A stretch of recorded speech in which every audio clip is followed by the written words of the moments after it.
반갑습니다. 저는 이제 은평성모병원에서 수부상지센터장을 맡고 있습니다. 그러니까 정형외과 의사 중에서도 주로 팔 손상을 담당하고 있고요.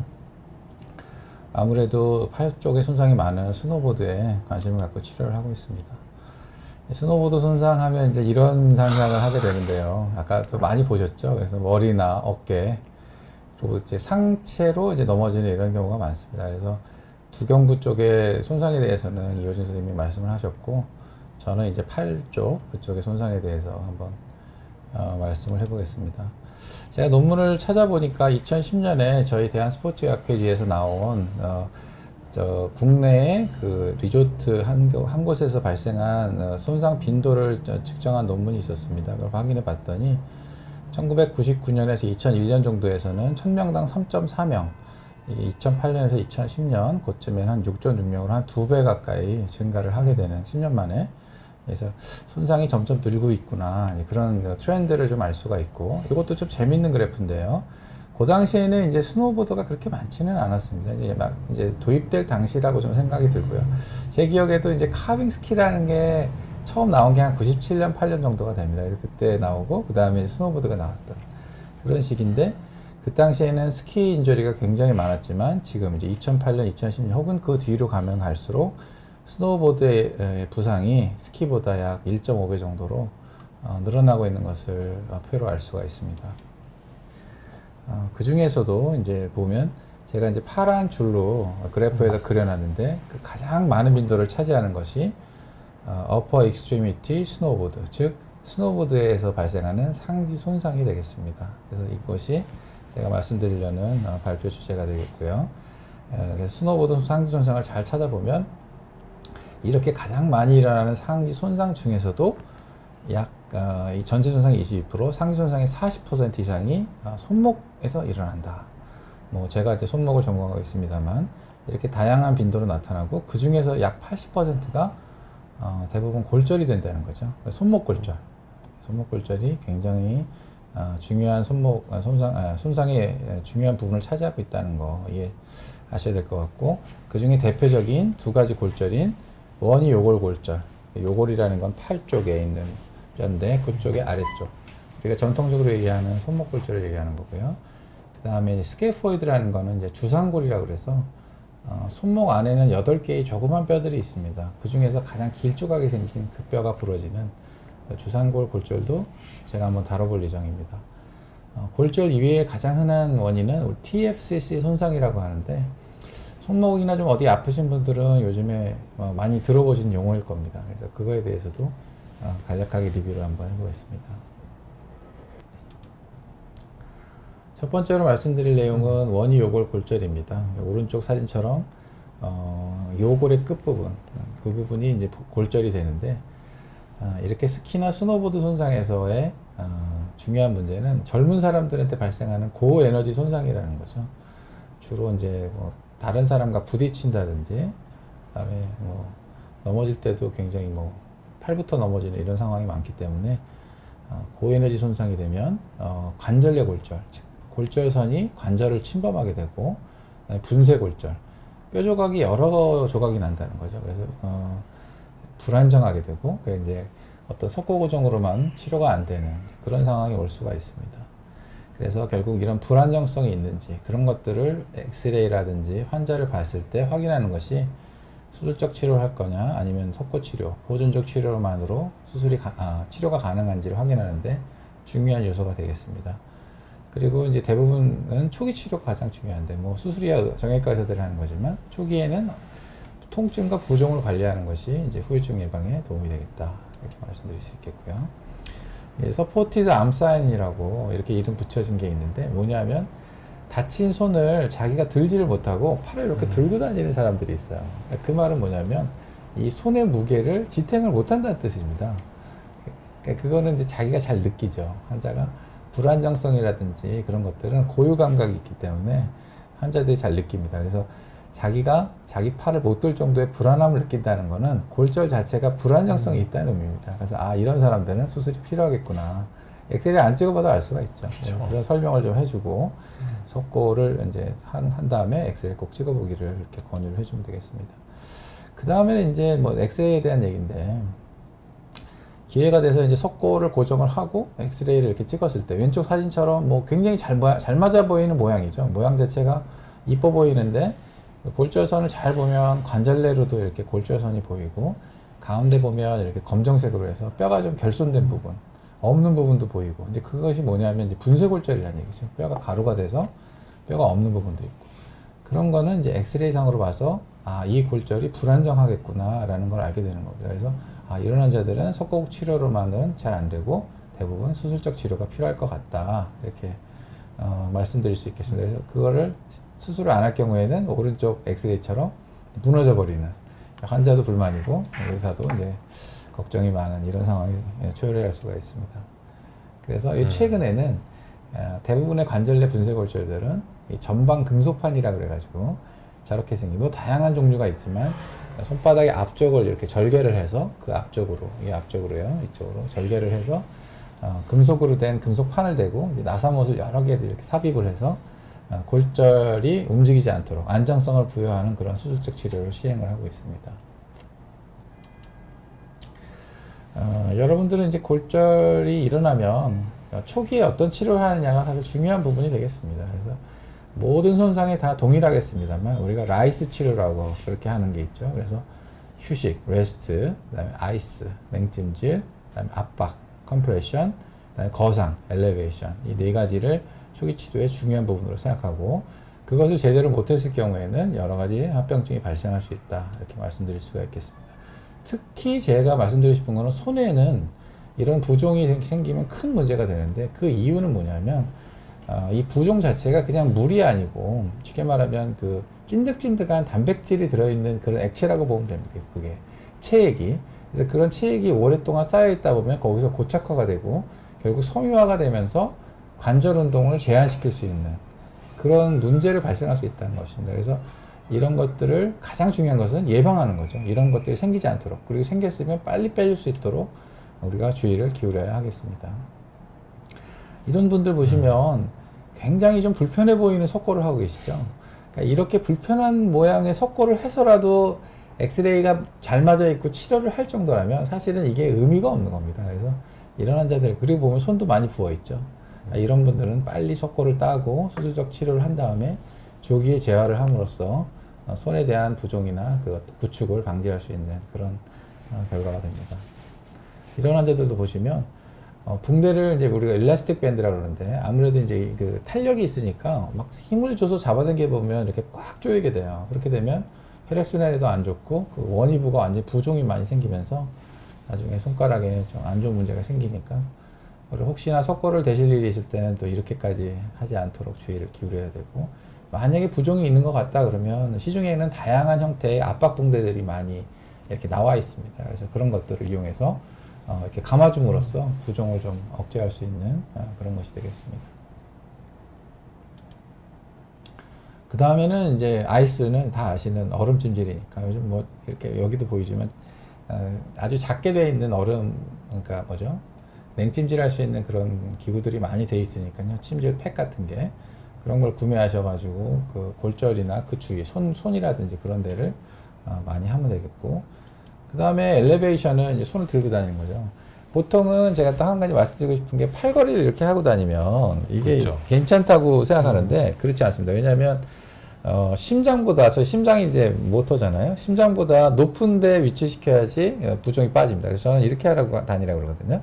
손을 얼굴 높이로 하고 다니라고. 그 다음에 꽉 짜주는 건 뭐냐면 꽉 쥐었다 폈다 하는 거. 손가락 운동을 하는 것만으로도 손의 부종을 많이 줄일 수가 있습니다. 그런 것들을 여러분들이 관심을 가졌으면 좋겠습니다. 두 번째로 알아볼 골절은 주상골 골절인데요. 오른쪽 엑스레이에서 보이시는 이게 나사못이 박혀 있는 이 뼈가 주상골입니다.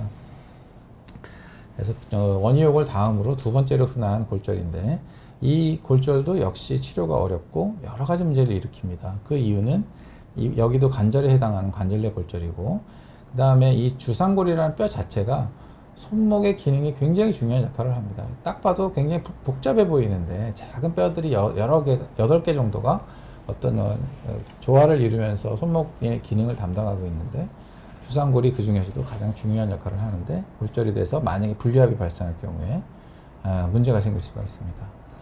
주상골 골절은 분류압이 잘 발생하고 아까 앞에서 10% 정도 발생한다고 했는데 잘 발생하기로 유명한 골절입니다. 그래서 왜 그럴까 한번 생각을 해보면 첫 번째는 환자의 문제인데 주상골 골절이 의외로 통증이 별로 없습니다. 그래서 이제 우리가 스키장이나 이런 데서 넘어져서 다치더라도 좀 삐었네 이렇게 하고 처음에 되게 아프다가 하루 이틀 기다리다 보면 안 아파지는 이렇게 되니까 그냥 삐었나 보다 이러면서 이제 병원을 안 오게 되죠. 그래서 이제 지연되는 경우가 있고 그 다음에 이제 주상골이라는 뼈 자체가 이제 그 관절액에 둥둥 떠 있다 보니까 혈액순환이 안 좋습니다. 그래서 분류압의 가능성이 많고 그리고 오른쪽 사진을 보시면 이게 어디가 부러졌는지 보이시나요? 가운데 이제 화살표로 체크한 부분이 보면 까만 줄이 약간 그어 있는데 그거 자세히 안 보면 잘 모릅니다. 그래서 놓칠 가능성이 있다. 그런 것들이 이제 문제가 되겠습니다. 그래서 저는 이제 주상골 골절이 의심될 경우에는 가장 중요한 거는 압통을 찾아보는 겁니다. 압통이라는 거는 이제 엄지손가락으로 어떤 특정 부위를 눌렀을 때 통증이 있는지를 확인하는 것입니다. 그 중에 이제 세 군데를 이렇게 적어놨는데 왼쪽 보시면 이제 손등의 위쪽, 손등의 이제 제일 위쪽. 그 다음에 엄지손가락을 이렇게 신전을 시켜보면 가운데 쏙 들어가는 부분이 있거든요. 그 부분을 우리가 아나토미컬 스노박스라고 하는데 그쪽에 통증이 있는지 또는 손바닥 쪽에 이렇게 엄지의 뿌리에 해당되는 부분 그런 부분을 눌렀을 때 만약에 세 군데 중에 한 군데라도 통증이 있으면 이건 혹시 주상골 골절이 있을 수도 있겠구나 그걸 의심하고 좀 더 적극적으로 찾아봐야 된다 그렇게 말씀을 드릴 수가 있겠습니다. 그리고 이제 젊은 분들 특히 운동 좋아하시는 분들은 이렇게 석고 고정을 하면 최소한 2달에서 3달 정도를 해야 되기 때문에 굉장히 힘듭니다. 그래서 요즘에는 경피적 금속나사 고정술이라고 해서 약 1cm 정도의 절개선을 이용해서 나사못을 1개 또는 2개 정도 삽입해서 고정하는 그런 방법을 주로 사용하고 있습니다. 이 환자 같은 경우에는 이제 사실 분류압이죠. 보시면 골절과 함께 골절선 주위로 골용해가 일어난 뼈가 이제 없어지는 겁니다. 녹아버린 이런 상황이었는데요. 추가적인 골 이식술 없이 2개의 금속 나사만을 삽입하여 골류압을 얻은 소견을 관찰할 수가 있습니다. 이제 마지막으로는 삼각섬유 연골 손상에 대해서 살펴보겠습니다. 골절이 아닌 연골조직 손상에서는 가장 흔한 원인 중에 하나인데요. 삼각섬유 연골이라는 것은 원이 요골과 척골 사이에 안정성을 부여하는 인대로서 척골 충돌 증후군, 이시유란 힘줄의 아탈구, 그리고 주상월상 인대의 불안정성 등 다양한 문제와 함께 동반될 수 있는 아주 중요한 문제입니다. 이러한 TFCC는 크게 2가지 기능을 우리가 나타낸다고 얘기하는데요. 첫 번째는 충격 흡수 기능으로서 약간 해먹처럼 생겼죠. 이렇게 약간 잡아주는 해먹처럼 생겨갖고 그 위에 있는 수근골들과 척골 사이를 이렇게 간격을 유지해주는 쿠션 역할을 하는 게 있고 또 한 가지 더 중요한 문제는 관절의 안정성에 관여하는 구조로서 원이 요척관절, 즉 요골과 척골 사이에 흔들림을 잡아주는 그런 구조가 되겠습니다. 그런 게 찢어지면 여러 가지 문제가 생길 수 있는데 역시 이 문제도 진단에서 가장 중요한 것은 이학적 검사로 확인하는 것입니다. 그래서 통증이 어디 있는지 압통을 확인하는 건데 역시 엄지손가락을 이용해서 손목의 척측을 이렇게 제일 쏙 들어간 부분이 있어요. 그래서 여기를 눌렀을 때 통증이 있는지를 한번 확인해 보는 그런 방법이 있고 그 다음에 이제 요골과 척골을 잡고 좌우로 흔들어 보는 거죠. 앞뒤로 이렇게 흔들었을 때 얼마나 흔들리는지 그런 것들을 확인합니다. 동영상을 보시면 이렇게 돼 있어요. 많이 흔들리는 것 같죠? 이렇게 보시면 많이 출렁출렁하고 이분도 보시면 많이 흔들거리고 그래서 이런 분들은 이제 파열이 있겠구나. 그래서 요즘 유행하는 방법은 이제 관절경을 이용해서 관절경이라는 거는 이렇게 보시면 왼쪽에 카메라 같은 게 있죠. 그래서 작은 절개선을 넣고 관절 안을 살펴보면서 이렇게 바늘이나 실을 넣어서 찢어진 인대를 봉합해 주겠다. 그렇게 해서 봉합하는 이런 것들 수술을 많이 하고 있고요. 좋은 결과를 얻고 있습니다. 이 정도만 말씀을 드리겠습니다.